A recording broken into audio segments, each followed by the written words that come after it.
మోదీ లేని భారత్ను ఊహించుకోలేమన్నారు బీజేపీ జాతీయ ప్రధాన కార్యదర్శి బండి సంజయ్. ఓటుతో తలరాతలు మార్చుకోవాలని పిలుపునిచ్చారు. అవినీతి మచ్చలేని పాలన కొనసాగిస్తున్న ఏకైక ప్రధాని మోదీ అని తెలిపారు. బీఆర్ఎస్ చేస్తున్న తప్పుడు ప్రచారాన్ని తిప్పికొట్టాలన్నారు. కరీంనగర్ పార్లమెంట్ నియోజకవర్గం నమో వన యువ ఓటర్ల సమ్మేళనంలో పాల్గొన్నారు బండి సంజయ్.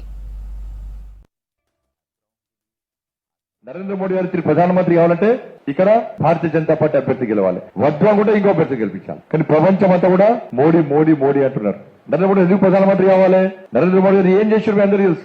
ఏం చేయబోతున్నా అయిపోయింది. ఇవాళ simple economy. Bharatiya Janata party దేశంలో అధికారం రాకముందు ఆర్థిక ప్రగతిలో ఈ దేశం ఎన్నవ స్థానం అంటే 10th ప్లేస్. ఈ రోజు 5th ప్లేస్. నరేంద్ర మోడీ గారు రిపీట్ ఇప్పుడు ఒక్కసారి వాళ్ళ ప్రధానమంత్రి అయ్యింది. ఈ దేశంలో మళ్ళా భారతీయ జనతా పార్టీ ప్రభుత్వం ఏర్పడిన తర్వాత ఈ 5 years లో 5th నుంచి మళ్ళీ 3rd పట్టుకొస్తా.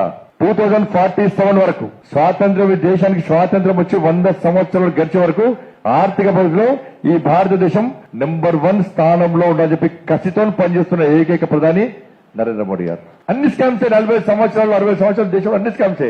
నరేంద్ర మోడీ గారు ప్రధానమంత్రి అయినాక ఒక్క స్కామ్ చూపట్టండి. ఎక్కడన్నా ఒక ఆలోచనతోని అభివృద్ధిని చేస్తున్న ప్రధానమంత్రి నరేంద్ర మోడీ గారు. ఇలా నేను ఎంపీ అయినా నేను పైసలు కావాలి. ఇలా కరీంనగర్ వరంగల్ రోడ్డు ఉంది. ఇలా కరీంనగర్ వరంగల్ రోడ్డు గతంలో ఎట్లా ఉండే?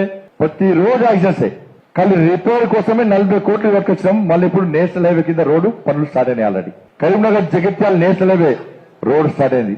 మెదక్ సిద్దిపేట ఎల్గతుర్తి రోడ్ స్టార్ట్ అయింది. కరీంనగర్ తిరువట్టుపల్లి ఆర్ఓబి స్టార్ట్ అయింది.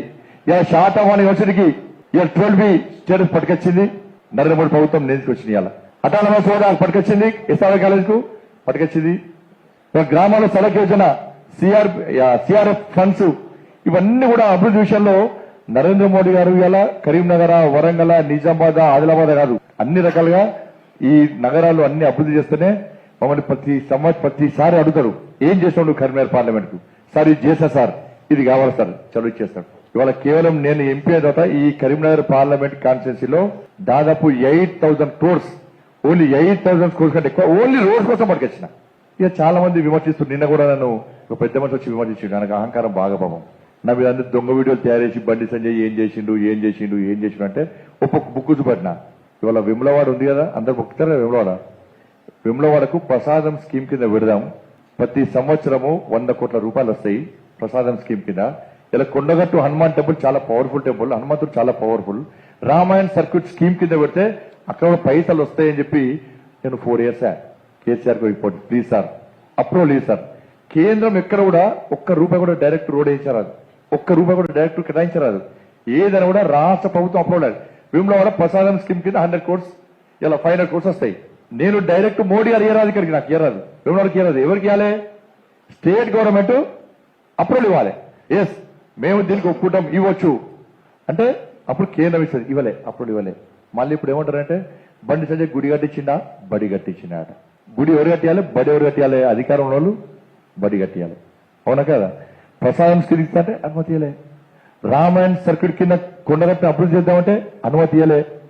రోడ్ వేద్దామంటే అనుమతి లేదు. ఇవాళ ఆర్థికంగా బలంగా ఉన్న తెలంగాణ రాష్ట్రం ఇలా మీరు నమ్మరు, మీ ఒక్కొక్కరి పేరు మీద 1,60,000 అప్పున్నది. మీ ఒక్కొక్కరి పేరు మీద పుట్టబోయే పిల్లల పేరు మీద 1,60,000 అప్పున్నది. ఎవరు తెచ్చాలి?